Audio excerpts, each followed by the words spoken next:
오늘 우리에게 주시는 하나님 말씀입니다. 잠언 3장 1절에서 6절입니다. 잠언 3장 1절에서 6절 말씀 한 절씩 교독하시겠습니다. 내 아들아, 나의 법을 잊어버리지 말고 내 마음으로 나의 명령을 지키라. 그리하면 그것이 내가 장수하여 많은 해를 누리게 하며 평강을 더하게 하리라. 인자와 진리가 내게서 떠나지 말게 하고 그것을 내 목에 매며 내 마음판에 새기라.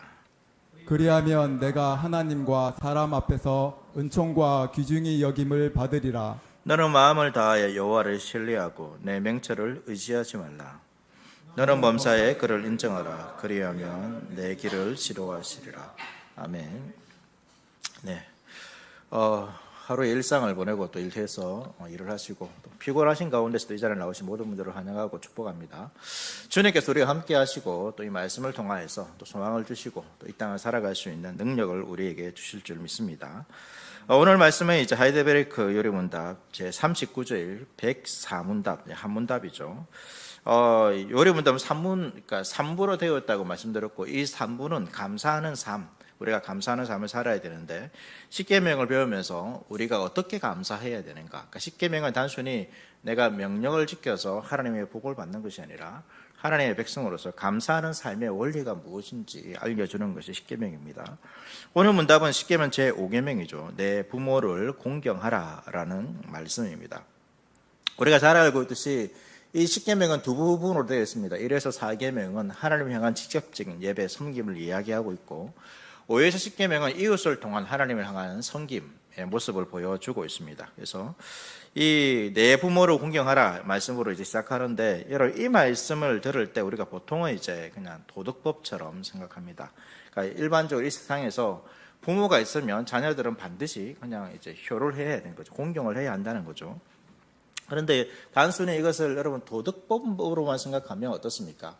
도덕법은 지켜야 됩니다. 하지만 지키지 않더라도 비난은 받겠지만 사회에서 정한 구체적인 법이 없으면 이 도덕법을 지키지 않더라도 법적인 제재를 받지는 않죠. 책임은 없습니다. 그러나 성경에서 말하는 이 십계명은 여러분 뭡니까? 도덕법, 단순히 이 도덕법도 관한 내용이 포함될 수 있지만 십계명이라는 것은 율법입니다. 그러니까 국가의 법입니다.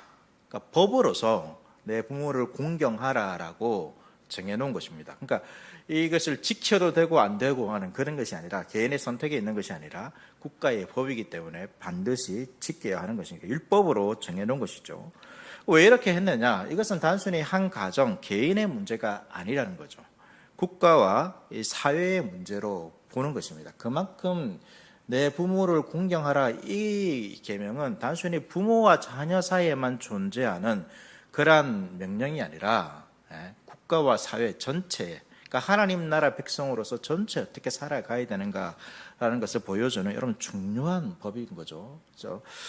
여러분 보십시오. 그 십계명 500명부터 이것에 관한 법인데, 뒤에 이제 이 내 부모를 공경하라, 이 다음에 나오는 게 뭘까요? 살인하지 말라, 가늠하지 말라, 도둑질하지 말라, 거짓 증거하지 말라, 내 의에 있는 것을 탐내지 말라, 탐심을 가지지 말라는 것이죠. 그러니까 부모 공격, 살인, 가늠, 도둑질, 거짓 증거, 탐심입니다. 여러분이 생각하기에는 이 사회에 관해서, 이웃에 관해서 어떤 법이 가장 중요한 것처럼 생각되어집니까? 살인하지 말라가 여러분 제일 중요하지 않을까요? 제일 어떻게 보면 이제 엄중하잖아요. 그런데 하나님께서는 십계명, 이웃에 관한 법을 이야기하면서 살인하지 말라라는 그 위에 어떻게 보면 이 모든 법 중에서 가장 좀 소홀하게 여길 수 있는 법을 가장 제일 위에 놓고 있습니다. 왜 이럴까요? 그만큼 중요하다는 거죠. 여러분 1에서 4계명에서도 제일 중요한 부분은 다 중요하지만 1계명입니다. 1계명이 무너지면 2, 3, 4계명이 다 소용이 없습니다. 그렇지 않습니까? 그만큼 내 부모를 공경하라는 것이 여러분 다른 어떤 이웃에 관한 법보다 중요한 법입니다. 어떻게 보면 지금 이 시대에 살아가는 우리의 생각과는 좀 맞지 않지만 그것을 우리가 오늘 볼 건데요. 그만큼 내 부모를 공경하다는 것이 단순히 개인의 가정에서 부모와 자녀 사이에 있는 법이 아니라 이 전체 하나님 나라 백성으로서 전체 이 사회와 국가 가운데서 매우 중요하다는 것을 우리는 이러한 구조를 통해서도 알 수 있게 되는 것이죠. 왜냐하면 뒤에서 우리가 보겠지만 이 계명 자체가 여러분 이 사회 전체를 유지하고 지탱하는, 특별히 하나님의 백성이라면 하나님 나라를 유지하고 지탱하는 매우 중요한 가장 기초가 되는 법이기 때문에 그렇습니다. 백사문답입니다. 백사문답이죠. 우리 다 같이 읽도록 하겠습니다. 백사문. 제5계명에서 하나님께서 원하시는 것은 무엇입니까?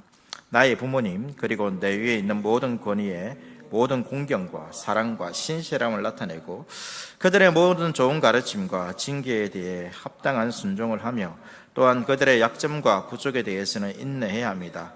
왜냐하면 그들의 손을 통해 우리를 다스리는 것이 하나님의 뜻이기 때문입니다. 부모를 공경하라라고 말하고 있는데 부모만은 이야기하지 않고 있죠. 보면 내 위에 있는 모든 권위, 그러니까 내 위에 있는 모든 사람들에 대한 공경과 사랑과 신실함을 나타내는 법이 5계명입니다. 그래서 이 내 부모를 공경하라라는 이 명령은 단순히 이제 우리가 생각하는 어떤 유교사상에 말하는 그 효도를 말하는 그러한 법으로 이해해서는 안 됩니다. 그것과는 본질적으로 좀 다릅니다. 당연히 우리가 부모를 공경해야 되죠. 그러나 신자가 부모를 공경해야 되는 이유가 나라는 존재가 부모가 없이는 존재할 수 없기 때문에 그 부모를 공경해야 된다. 그것도 포함하기도 합니다. 그러나 그것만을 성경은 말하고 있지 않다는 것입니다. 단순히 생물학적인 부모이기만 해도 이 세상에서는 공경해야 한다고 말하고 있지만 성경은 조금 더 넓은 차원에서 그러한 부분도 있지만 조금 더 넓은 차원에서 이야기하고 있는 거죠. 그래서 여기서 말하는 부모라는 것은 모든 권위자를 표현하는 이 단어입니다. 이렇게 우리가 가끔씩 표현하죠. 나는 빵이 없으면 살 수 없어 했을 때 여러분 그 빵은 사람은 빵이 없으면 살아갈 수 없다 했을 때 그 빵은 그 단순히 빵만을 이야기하는 것이 아니라 사람이 먹는 모든 음식을 다 포함하는 것처럼 이 부모라는 것도 이 단순히 부모만 십계명에서는 단순히 부모만 이야기하는 것이 아니라 그 부모가 권위를 가지고 있기 때문에 그 권위의 대표적인 존재로서 성경을 표현하고 있고 그 하나님께서 주신 모든 권위자를 다 포함하는 단어가 부모라는 것을 우리가 먼저 기억할 필요가 있습니다. 그래서 부모 이렇게 표현한 이유는 이 권위의 가장 기초적이고 가장 중요한 대상, 그러니까 어떤 권위자보다 가장 중요한 대상이 부모이기 때문에 성경은 부모를 대표로 이렇게 기록하고 있는 것이죠. 이 계명을 통해서 우리가 알 수 있는 것은 뭐냐면 하나님께서 세상을 창조하셨습니다. 창조하셨는데 이 하나님께서 세상을 창조하신 이 세상은 어떤 세상이냐면 권위 체계가 있는 세상이라는 것입니다. 권위 체계가 있는 세상이라는 것입니다. 그리고 하나님은 우리가 이 명령을 주셨다는 것은 그 권위에 복종하기를 원하신다는 것이죠.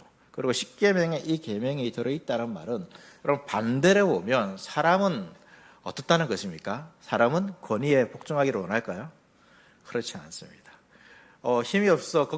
힘이 없기 때문에 내가 복종하지만 내가 힘만 있다라면 모든 사람은 복종하는 자가 아니라 지배하는 자가 되려고 하는 것이죠. 여러분 이것이 죄라는 것을 우리가 기억할 필요가 있습니다. 그래서 하나님께서 세상을 만드셨는데 여러분 인간을 최고의 영화로운 존재로 만드셨습니다.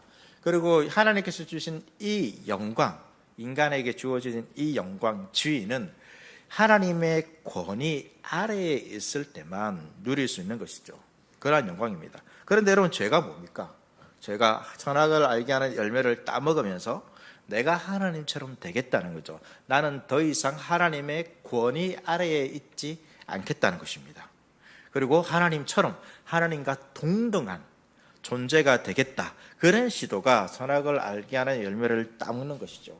그런데 어떻게 됩니까? 그 하나님의 권위를 벗어나니까 내가 더욱더 자유로운 존재가 되는 것이 아니라 그 모든 영광을 더 잊어버리고 더 비참하고 그 자유가 제한당하는 존재가 되었다는 것을 여러분 기억하십시오. 그러니까 우리의 본성은, 죄악된 본성은 이 권위를 거부합니다. 그러나 그 권위를 거부하는 것이 우리에게 참된 자유를 주는 것이 아니라는 것을 기억할 필요가 있습니다. 내가 자유롭지 못하는 것은 내 위에 다른 권위자가 있기 때문에 자유롭지 못한 것이 아니라는 것을 우리는 성경을 통해서 알아야 되는 것이죠. 이처럼 여러분 죄인들의 역사를 보더라도 마찬가지입니다. 이 죄인들의 역사는요 신과 동격화되는 역사입니다. 다른 종교를 보더라도 그렇습니다. 불교나 힌두교를 보면 이곳에서 가르치는 것은 해탈을 통하여서 뭐가 되는 것입니까? 내가 신이 되는 것입니다. 신이 되는 것입니다. 이것이 이들을 종교가 가르치고 있는 것입니다. 그럼 과학은 어떻게 합니까? 오늘날 과학은 신을 없애죠. 신을 없애므로 어떻게 될까요? 인간을 어떻게 보면 신격화한다라고 볼 수 있습니다. 신이 없으니까 최고의 존재는 누굽니까? 인간이죠. 인간입니다. 어떻게 보면 이 인간의 역사는 완성되지 않은 그 바벨탑을 계속해서 완성해 가려고 하는 그러한 역사입니다. 신이 없더라도 살 수 있는 그러한 역사인 것이죠. 그래서 오늘날은 더 그렇지 않습니까? 오늘날 이 시대를 가르치면서 탈권위주의 시대입니다. 다 권위가 다 무너졌습니다. 학교에서는 선생님들 권위가 무너지고, 가정에서는 부모의 권위가 무너지기도 하고, 뭐 직장에서는 어떻습니까? 요즘 MZ 세대들은 눈치 안 보고 뭐 이렇게 하면서 다 권위가 무너졌다 하는데, 어떤 부분에서는 이런 좋은 부분도 있습니다. 그렇지만 그것이 무조건 좋다는 게 아니죠. 모든 사람이 평등하다, 이런 것이 어떻게 보면 중요한 부분일 수도 있지만, 그러나 하나님조차도 나와 동급이다, 이렇게 생각해서는 안 된다는 것입니다. 이 말은 무슨 말입니까? 하나님의 권위 아래 우리가 있어야 되는데, 그 권위를 벗어난다는 것은 하나님의 말씀을 벗어나서 내 생각과 내 판단을 가지고 일상을 살아가겠다라는 것이, 하나님과 내가 동격화되려는 것입니다. 누군가의 말을 듣지 않는다는 것은 그 권위 아래 있지 않는 것이고, 그와 동격화, 아니면 그와 그 위에 있는다는 것이죠. 그래서 이 불신세계, 믿지 않는 이러한 죄인들의 세계는 권위 없는 세계입니다. 그러나 성경은 어떤 세계입니까? 하나님께서 창조하신 이 세계는 권위가 있는 세계라는 것을 여러분 기억하십시오. 그러한 세계가, 하나님께서 그러한 세계를 만드시고 뭐라고 말씀하셨습니까? 보시기에 좋았더라 하셨습니다. 우리도 똑같은 생각을 가져야 됩니다. 이 권위가 있고 그 권위의 질서에 의해서 다스려지는 세계가 보시기에 좋은 하나님께서 만드신 세상이고, 그 권위가 무너진 세상이 죄악으로 가득한 세상이라는 것을 여러분 기억할 필요가 있습니다. 그래서 5계명은 이 하나님께서 지으신 이 권위 있는 세계에서 하나님의 자녀가 어떻게 살아가야 되는가 라는 것을 보여주는 것이죠. 하나님이 지으신 권위를 존중하면서 사는 것이 하나님의 백성이 살아가는 삶의 방식이라는 것이죠. 그것이 하나님 나라, 그러니까 천국의 원리라는 것입니다. 천국의 원리입니다. 바울 사도가 에베소 성도들에게 5장에서 이런 말을 합니다. 오직 성령으로 충만함을 받으라. 한번 상상해 보십시오. 여러분, 성령으로 충만한 교회 어떤 교회일까요? 막 뜨겁게 예배드리고 찬양하고 기도 뜨겁게 하고 뭐 이런 교회 우리가 생각하지 않습니까? 또 놀라운 뭐 이적도 나타날 수도 있겠고, 우리가 보통 이제 성령으로 충만한 교회 생각하면 그런 교회를 생각합니다. 그런데 바울은 참 특이하게도 이 성령으로 충만하라 말하고 나서 어떤 교회의 삶의 모습을 이야기하고 있냐면 이렇게 말하고 있습니다. 에베소서 5장 21절 말씀입니다. 5장 21절 말씀 우리 같이 한번 읽을까요? 읽겠습니다. 시작. 그리스도를 경외함으로 피차 복종하라. 이것이 교회에서, 사회에서 성령으로 충만한 자의 삶의 모습이라고 말하고 있습니다. 여러분, 특이하지 않습니까? 왜 특별히 왜 피차 복종하라라는 이 말을 할까요? 그러니까 이 죄악된 세상, 이 이방의 세상을 중간에 이야기하거든요. 이방의 세상은 권위가 무너진 세상입니다. 그러나 하나님께서 만드신 세상은 피차 복종하는, 각자의 권위에 복종함으로 살아가는 세상인 것이죠. 그래서 그 뒤에 이제 관계가 나옵니다. 첫 번째 나오는 것이 남편과 아내의 관계입니다. 부모를 공경하라, 이거는 좀 우리가 들을 수 있는 것 같아요.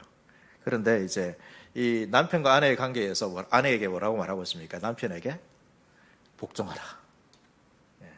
남편에게 복종하라. 이것은 좀 하나님 좀 너무 그런 거 아닙니까? 이런 마음 들지 않습니까? 뒤에는 이제 부모의 자녀 나오고 또 상전과 종, 이건 지금의 어떤 보면 직장에서의 상사라든지 뭐 그런 겁니다. 그런 관계에서 그 관계에 우리가 복종하라라고 말하고 있습니다. 그러니까 하나님께서 만드신 이 나라, 이 사회, 국가는 어떻게 보면 이 국가가 제대로 유지되기 위해서 이 모든 하나님께서 이 권위 체계를 세우신 것이죠. 그리고 세우셨고 이 신자들이 이러한 권위자들에게 순종하기를 원하시는 것이 하나님 나라의 모습이라는 것입니다. 그것이 천국의 모습이고 신자가 그 하나님을 믿으며 살아가는 자의 모습이라고 이 5계명을 통해서 말씀하고 있는 것이죠. 그리고 우리가 이 땅에서 이 권위자에게 순종하는 것은 여러분 뛰어나서가 아닙니다. 지금의 세상에서 누군가의 권위에 복종하는 것은 그 사람으로부터 무언가 받을 만한 것이 있다든지 그 사람이 뛰어나기 때문에 내가 존경할 만하기 때문에 우리가 존경하고 공경하는 것이지, 존경하지만 그러나 성경은 그렇게 말하고 있지 않습니다. 단순히 하나님께서 그들에게 권위를 주셨고 그 하나님의 권위가 그들에게 나타나기 때문이죠. 결국 그들을 공경한다는 것은, 그들의 권위를 인정한다는 것은 누구를 인정하는 것과 마찬가지입니까? 권위의 주인이신 하나님을 인정하는 것과 마찬가지입니다. 그런데 이제 고민이 있죠. 하나님께서 권위를 주셨지만 그러니까 이 어떤 사람은 정말로 하나님께서 권위자로 세우신 게 맞는가라는 이러한 생각이 들 때가 있습니다. 정말로 훌륭한 남편인 줄 알고 결혼했는데 이 사람과 결혼하면 나의 인생이 행복으로 가득할 것이라 결혼했는데 그렇지 않은 경우가 얼마나 많습니까? 그리고 부모들 중에서도 우리 안타까운 이야기를 듣습니다. 자녀들을 제대로 돌보지 않아서 억압하고 또 폭행으로 자녀들을 다스리는 경우도 있습니다. 또 직장 상사들 중에서, 여러분 직장 상사를 나는 직장 상사를 존경합니다, 이런 분들이 있을까요? 별로 없는 것 같아요. 그런 분들도 있죠. 그래서 이 직장 상사들이 때로는 좀 너무 비극해 보이고 자기 이득만 챙기는 것처럼 보이는 이러한 상황에서 반드시 우리가 권위자에게 복종해야 되는가, 이런 생각이 들 때가 있습니다.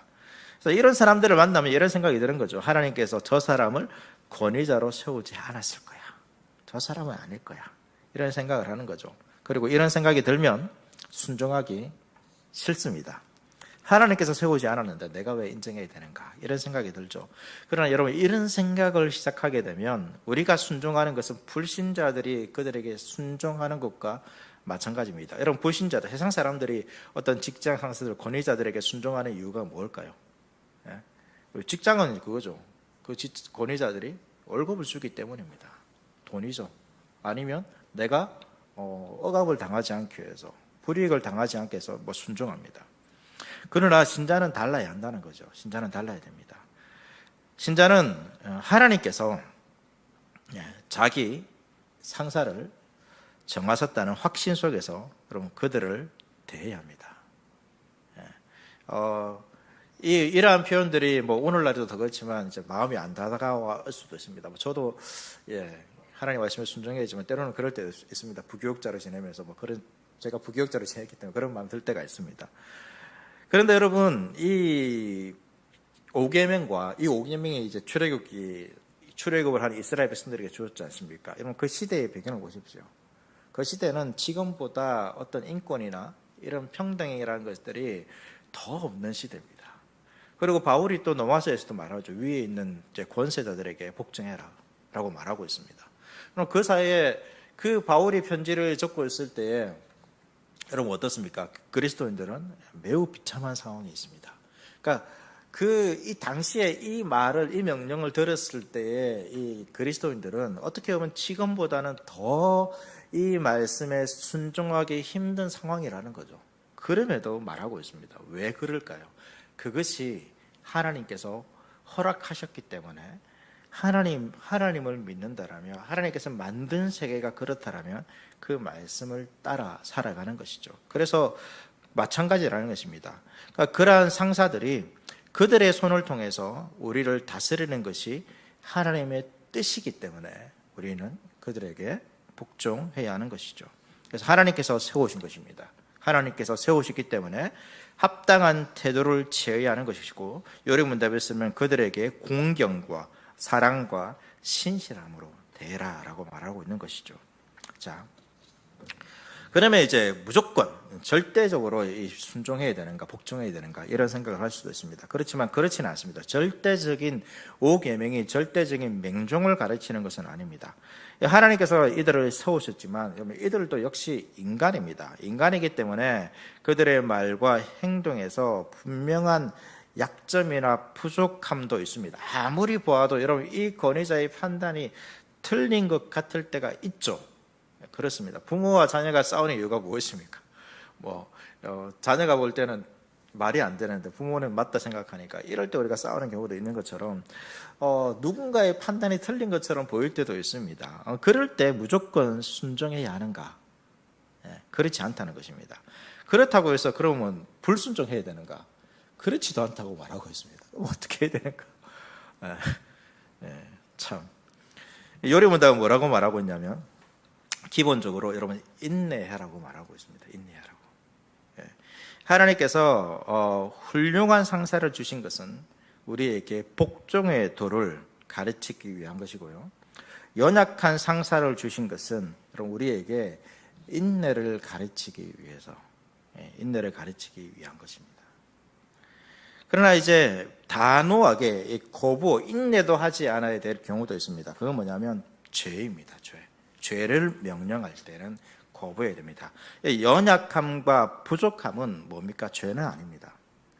죄는 아닙니다. 그렇지만 이 연약함, 부족함은 참아야 하는 인내의 문제지만 죄는 인내의 문제가 아니라는 거죠. 죄를 지으라고 요구할 때, 불법적이고 거짓된 것을 요구할 때, 동료에게 거짓말을 하라고 말할 때 이러한 것들은 단호하게 거부해야 됩니다. 왜냐하면 사람보다 하나님을 더 두려워해야 하기 때문인 것이죠. 그래서 충분하게 이제 그들이 하나님이 세우신 권위로 합당한 일들을 행할 때, 그러나 또 그 일이 합당한 일을 행하지만 부족하더라도 연약하더라도 우리는 거기에 대해서 복종해야 되고 때로는 인내해야 됩니다. 그러나 하나님께서 세우신 권위를 벗어나는, 그러니까 부모가 폭력을 행한다든지 이럴 때는 그것을 거부해야 하는 것이죠. 그런 것입니다. 그리고 이제 이 5계명에는 특별한 이제 말씀이 언급되어 있습니다. 출애굽기 20장 12절 말씀 보시면 내 부모를 공경하라라고 말하면서 그리하면 내 하나님 여호와가 내게 준 땅에서 내 생명이 길리라. 그러니까 이 바울은 이제 에베소서도 똑같은 부모를 공경하라라고 말하면서 이제 똑같은 말씀을 인용하면서 약속이 있는 첫 계명, 그러니까 하나님의 약속이 있는 것이죠. 그래서 이 명령을 지키면 하나님께서 뭔가 주신다는 것입니다. 주시는데, 그러니까 우리가 기본적으로 생각해야 하는 것은 우리의 신앙이, 기독교의 신앙은 다른 종교와 다릅니다. 우리가 하나님의 약속을 지키지만, 여러분 하나님은 우리에게 그 어떤 우리가 약속을 지킨다 해서 그 약속에 대해서 무언가 주실 필요는 없는 분이십니다. 하나님은 우리와 그런 관계가 아닌 것이죠. 우리는 하나님께서 명령하시면 뭐 해야 됩니까? 약속과 상관없이 당연히 지켜야 되는 존재입니다. 당연히 말씀을 지켜야 되는. 우리가 그렇게 대단한 존재가 아닙니다. 뭔가 지켜서 하나님께 얻어낼 수 있는 그런 존재는 아닙니다. 우리는 마땅히 그냥 하나님께서 명령하시면 당연히 이유 없이 하나님께 순종해야 되는 존재가 우리이지만, 하나님께서는 어떻게 하십니까? 하나님께서는 우리의 연약함을 아시고 그 말씀을 더 잘 지킬 수 있도록 우리를 인도해 가시는 거죠. 그 약속을 주시는 것입니다. 그러니까 우리가 자녀를 키울 때도 그렇지 않습니까? 자녀가 이제 부모가 얘기하면 그냥 원래 따라야 되는 게 맞죠. 근데 잘 안 되니까 어떻게 합니까? 약속을 주죠. 네가 이렇게 하면 내가 뭐 줄게. 지금 중고등부가 설교 말씀 적으면 이제 뭐 애플워치 준다니까 열심히 줬고 있지 않습니까? 그런 것처럼 그런 비슷합니다. 하나님도 우리의 연약함을 아시죠. 그래서 약속을 주시는 것입니다. 그러니까 약속을 안 주셔야 되는데 약속을 주셔야 됩니다. 주시는 거죠. 그것을 당연한 것처럼 생각하면 안 된다는 거죠. 당연한 것처럼. 그래서 뭐 올해 했는데 내년에 왜 안 줍니까? 뭐 이러면서 선생님을 따지고 그러면 우리 이제 집사님 힘들어지시는 것이죠.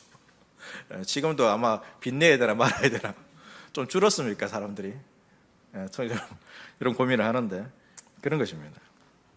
그래서 하나님께서 이 약속을 주신 이유가 뭡니까? 그러니까 당연히 보상을 안 해주셔도 되지만 이것이 너무나도 중요하고 또 이것을 지키는 것 자체가 우리에게 복입니다. 그러니까 다른 복이 없다 하더라도, 약속이 없다 하더라도, 그러니까 기억해야 되는 것은 10계명을 지키는 것 자체가 우리에게 복입니다. 그런데 복에 복을 더해 주시는 것이죠.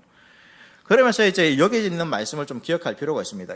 내가 준 땅에서 내 생명의 길이라. 어떻게 생각됩니까? 이제 바울은 장수하리라라고 되어 있거든요. 그래서 야, 내가 오래 사나 보다. 부모를 공경하면 내가 오래 살 수 있구나.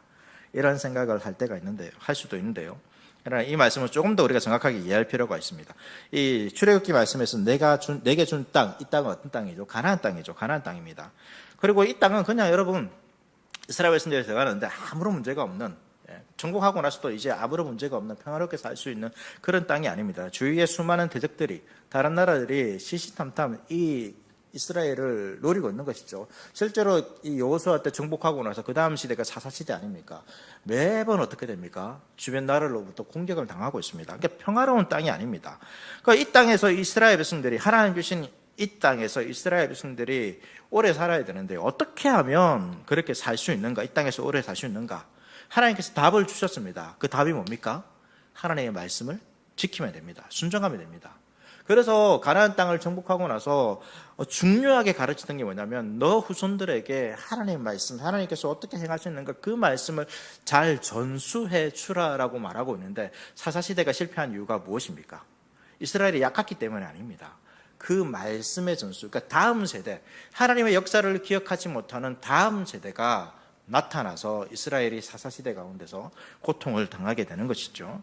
그래서 말씀을 순종하는 것이고, 이 말씀을 어떻게 하면 잘 순종할 수 있는, 이 한 세대뿐만 아니라 그 다음 세대도 그 땅에서 살기 위해서는 어떻게 해야 됩니까? 말씀이 그들에게 있어야 되는데 그 말씀을 계속 전수해 줄 수 있어야 되는 것이죠. 그런데 이 당시의 사람들이 하나님의 말씀을 배우는 길이 어디에 있습니까? 부모에게 있는 것입니다. 부모에게. 그러니까 부모를 공경하라. 우리가 오늘 잠언 말씀도 읽었는데요. 이 아비의 말을 누구의 말과 동일시 하고 있습니까? 하나님의 말과 동일시 하고 있습니다. 그러니까 부모가 하나님의 말씀을 가르치시는 것이고, 하나님께서 세우신 그 당시에 직분자들이 하나님의 말씀을 가르치고 그것을 듣는 것이죠. 그렇게 듣게 되면 이스라엘 백성들은 하나님의 말씀을 듣고 순종함을 통하여서 하나님께서 주신 그 약속의 땅, 그 언약을 지키시는 그 하나님을 통하여서 그 땅에 오래 살 수 있게 되는 것입니다. 다른 말, 무슨 말입니까? 그 나라가 유지될 수 있는 것입니다. 하나님 나라가 유지되는 것입니다. 그러한 것이죠. 여러분, 비록 오늘날 시대가 바뀌었지만 하나님께서 자기 나라를 이루어가는 이 본질적인 방식은 바뀌지 않았습니다. 오늘날에도 여러분, 가정을 중요한 수단으로 사용하셔서 그 나라를 든든히 세워 가시는 것이죠. 하나님께서 결혼 제도를 친히 세우셨습니다. 그리고 하나님께서 그 결혼을 통하여서 경건한 자녀들을 허락하시죠. 출산케 하십니다. 그리고 부모를 통하여서 주의 말씀이 자녀들이 전달되게 해서 무엇을 이루는 것이죠? 하나님 나라를 이루는 것입니다. 그래서 따라서 자녀들이 부모의 말을 듣지 않는 것은 단순히 효의 차원에서 불효의 문제가 아니라 하나님 나라의 번영과 직결되는 문제라는 거죠. 그러니까 이스라엘 나라가 유지되느냐 유지되지 못하느냐, 오늘날 말하는 우리가 교회가 제대로 유지되느냐 유지되지 못하느냐 했을 때, 여러분, 가정이 정말로 중요하다는, 교회적 차원에서도 중요하지만 가정도 중요하다는 거죠. 그래서 부모의 말을 우습게 여기고 경홀히 여기는 자들을 뭐라고 말하고 있습니까? 엄격하게 다스리도록 명령하고 있는 것입니다. 왜? 그 나라가 단순히 그 부모의 관계가 아니라, 관계만을 위해서 준 것이 아닙니다. 가정의 평화만을 위해서 준 것이 아닙니다. 이스라엘 나라라는 전체가 유지되고 보호되기 위해서 그 말씀이, 그러니까 자녀가 부모를 공경하지 않으면, 여러분, 그 말은 무슨 말입니까? 부모의 말을 자녀가 듣지 않는 것이죠. 그렇게 되면 그 가정뿐만 아니라 이스라엘 사회라는 전체가, 하나님 나라가 무너질 수 있는 그런 일들로 갈 수 있게 되는 것입니다. 그래서 땅에서 장수한다라는 이 말씀을 가지고 부모들이 내가 공부하라고 말하는 거, 내가 뭔가 득보기 위해서 그러는 줄 아냐, 다 너 잘 되라고 그러는 거야, 이러면서 봐, 성경에 봐, 성경도 이렇게 나와 있잖아, 이렇게 말할 수 없다는 것이죠. 그러니까 부모가 해야 할 일은, 중요한 일은 무엇입니까? 주의 교양과 훈계로 양육하는 것입니다. 주의 교양, 이것이 부모에게 권위를 주신 이유입니다. 그냥 내가 원하는 대로 이 자녀를 키우기 위해서 하나님께서 부모에게 권위를 주신 것이 아니라 주의 말씀대로 이 자녀를 양육해야 되는데, 자녀가 이 부모의 말씀을 들을 수 있도록 하나님께서는 부모에게 권위를 주신 것입니다.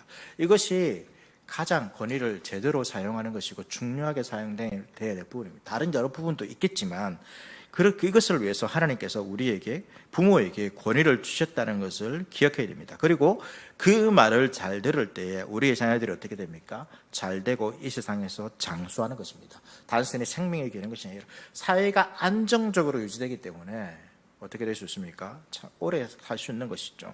이것이 하나님께서 주신 것입니다. 그래서 오늘 말씀을 정리하면, 이 부모를 공경한다는 것은 단순히 여러분 효사상만을 가르치는 것이 아닙니다. 하나님 나라의 백성이 하나님께서 세우신 그 하나님 나라의 질서를 따라 살 때에 하나님께서 주신 그 하나님 나라의 복을 누릴 수 있는 것이죠. 권위에 순종하는 것입니다. 그리고 우리가 조금 더 생각해 볼 것은, 이것을 예수님을 통해서 우리가 알 수 있는 것입니다. 여러분, 하나님께서, 우리가 믿는 고백하는 하나님은 삼위일체로 계시죠. 그런데 특이하게도 성부가 있고 성자가 있고 성령이 있습니다. 모두 동등하신 하나님이신데 성부 하나님께 성자 예수님이 어떻게 합니까? 순종합니다. 순종합니다. 그리고 이 삼위일체의 이 관계적인 모습이 여러분 세상 창조 가운데 반영되어 있는 것입니다. 그러니까 이 하나님께서 성부와 성자가 있는데 이 성자가 동등하시지만 이 관계적으로 동등하게 있는 것이 아니라 성부의 권위에 성자가 순종할 때, 하나님의 뜻대로 행할 때, 그럼 그 관계가 가장 행복하고 가장 사랑하는 관계라는 것을 삼위일체가 보여주는 것이고, 하나님께서는 그러한 세상을 만드신 것이죠. 그래서 이 세상에 뭐가 있는 것입니까? 권위가 있는 것이고, 우리가 그 권위에 복종하는 것이 가장 삼위일체의 관계로 나오는 그 하나님의 복을 누리는 길이라는 것을, 하나님 나라의 복을 누리는 길이라는 것을 여러분 기억할 필요가 있습니다. 그래서 부모와 자녀 간의 관계 가운데서 자녀가 부모에게 공경할 때 삼위 하나님의 그 은혜를 누릴 수 있는 것이죠. 남자와 여자의 관계도 마찬가지입니다. 가정에서 하나님께서 남자에게 동등합니다. 여러분, 삼위 하나님이 동등하신 것처럼 동등합니다. 남자와 여자는 동등합니다. 그런데 남자에게 하나님께서 권위를 주셨습니다. 그리고 여자에게 복종하라고 말씀하셨습니다. 이것은 평등의 관계를 깨뜨리는 것이 아니라 오히려 하나님 나라에서 더 하나님의 복을 누리는 관계라는 것을 우리는 말씀을 통해서 여러분 믿어야 됩니다. 어떤 부분, 이러한 부분들은 어떤 남자와 여자에 관련해서 제가 설교할 때 절대로 이성적으로 이해하시는 분이 없더라고요. 절대로 이성적으로 나는 인정할 수 없어, 이런 믿음의 영향이 믿으시기 바랍니다. 믿고 순종하십시오. 그러면 하나님께서 정말로 성부와 성자의 관계처럼, 성령도 마찬가지죠. 성령도 절대로 자신을 드러내지 않습니다. 성부를 드러내시고 성령을 드러내십니다. 그런데 이 관계가 아름답다는 거죠. 이 세상이 아름다운 것이고 질서 있는 것이고 조화로운 것입니다. 가정도 마찬가지입니다. 그것을 믿으시고 실천하십시오. 그래서 우리가 십계명을 보지만 이 하나님, 우리가 때로는 제가 하면서 여러 번 말씀드립니다. 하나님의 법을 이야기할 때 이 법이 우리를 제한하고 억압하는 법이라고 여러분 생각하는 경우가 있습니다. 그렇지 않다는 것을 기억하십시오. 하나님께서는 우리에게 이러한 법을 주시면서 우리의 삶을 제한하는 것이 아니라 우리가 어떻게 하면 하나님께서 만드신 그 세상에서 참된 복과 행복과 안식을 누리며 살아갈 수 있는지를 알려주기 위해서 이러한 법을 우리에게 주신 것입니다. 그래서 법은 우리를 제한하는 것이 아니라 억압하는 것이 아니라 이것이 우리에게 유익이고, 이 유익을 통하여서 하나님께 감사하도록 하는 것이 하나님의 법이라는 것을 기억하시길 바랍니다. 그래서 이 하나님께서 주신 이 5계명의 법을 통하여서도, 권위자들에게 복종함을 통하여서도 여러분 하나님께서 주시는 은혜가 있습니다. 위로가 있습니다. 안식이 있습니다. 그것을 누리며 살아갈 수 있는 저와 여러분 될 수 있기를 축복합니다.